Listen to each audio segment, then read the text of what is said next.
Next, when we're examining pi systems, let's look at Buta-1,3 Diene, which is a pretty small molecule.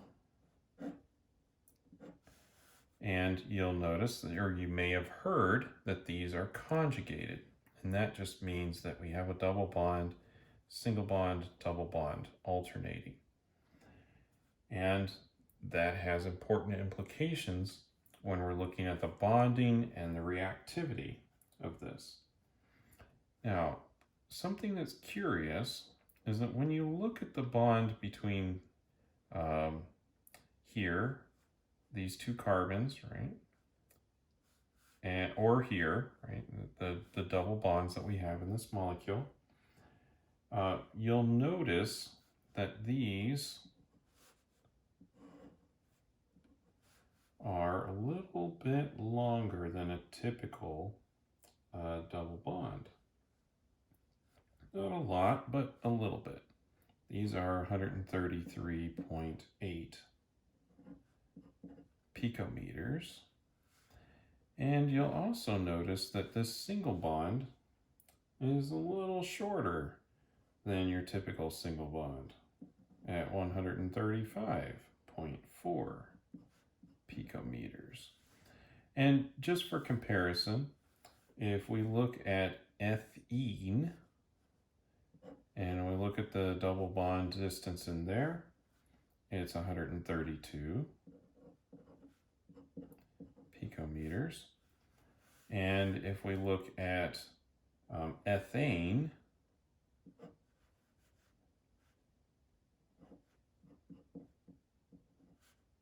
this carbon-carbon single bond here, this is 154 picometers.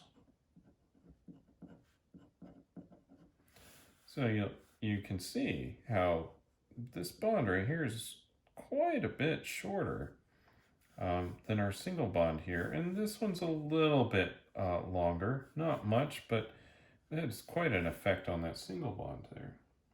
And we may try to rationalize this by trying to draw some resonance structures, but these resonance structures are not a very high contributor to this structure.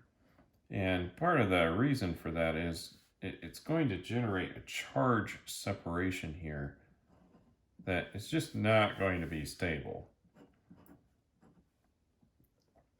And of course we could swap these the charges around.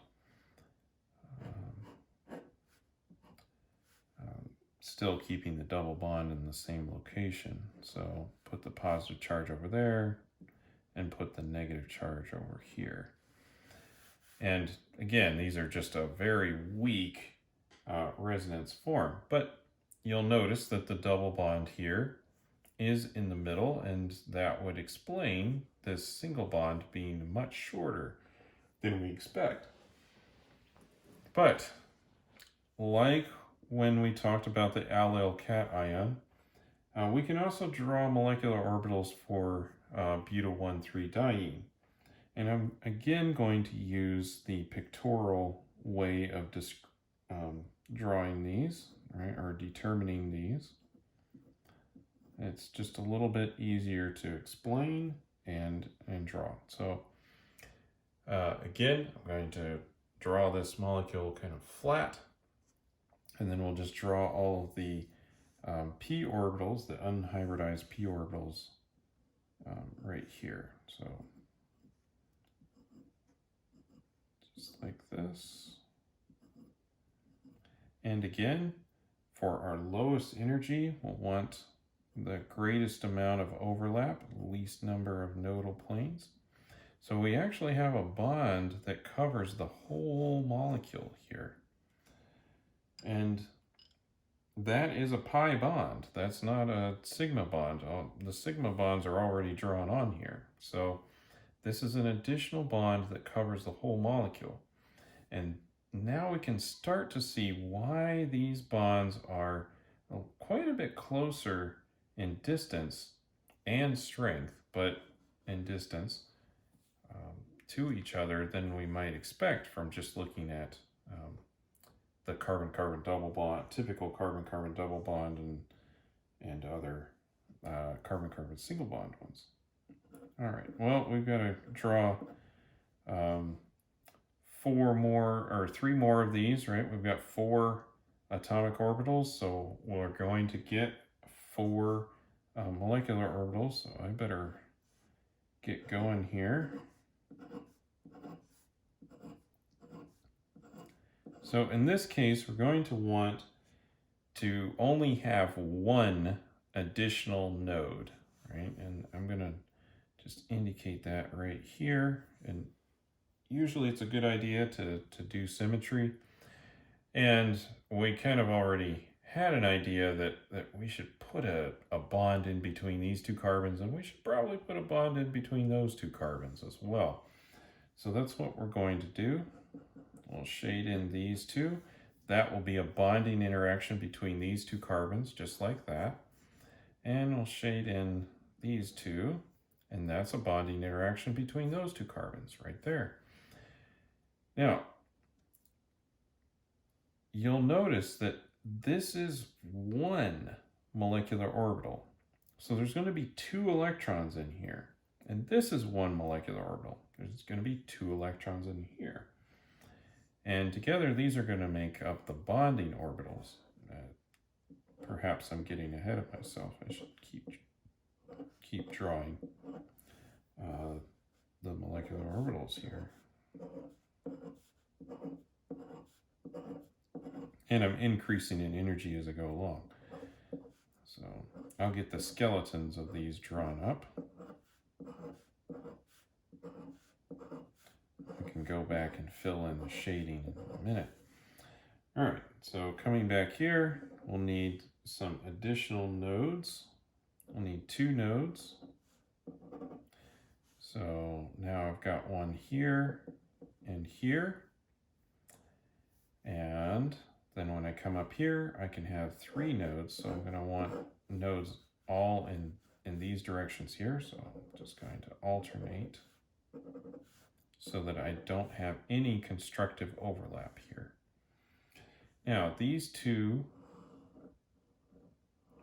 orbitals right here are going to be the antibonding.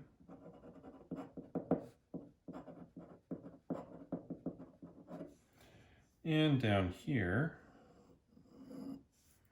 they're going to be my bonding orbitals.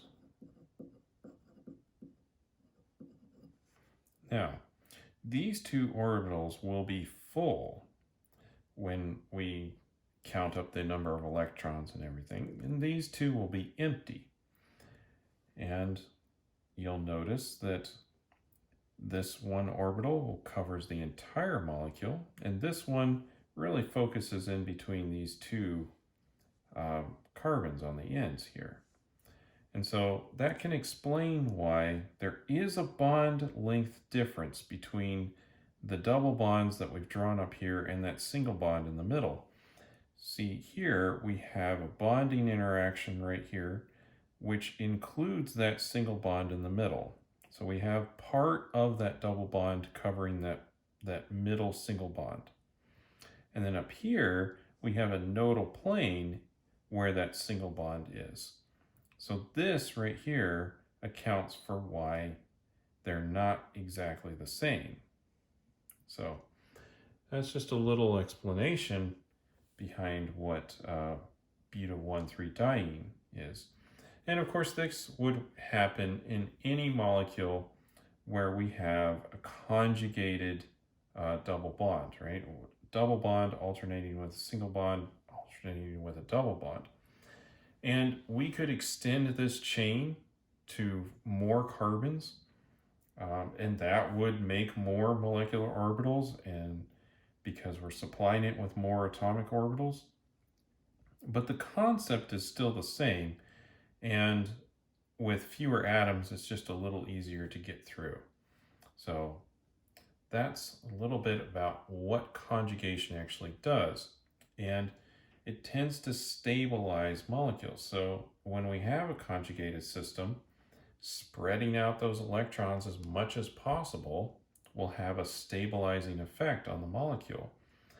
And so this will be more stable than a system that does not have the conjugation, where, say, there's two bonds in between. So if we were to, just as an example, then we'll end here. If we were to look at, say we've got a hexene here, and this one is conjugated, this will be more stable than one that is not conjugated. So we still have internal, the same number of substitution around these bonds, right? So this one is the terminal one, so that's the same. And this one has a substitution there and there, same as we have over here. This one does not have the conjugation because there is an additional carbon separating them, whereas this one is conjugated. This will be more stable than this system, and that can have implications on its reactivity.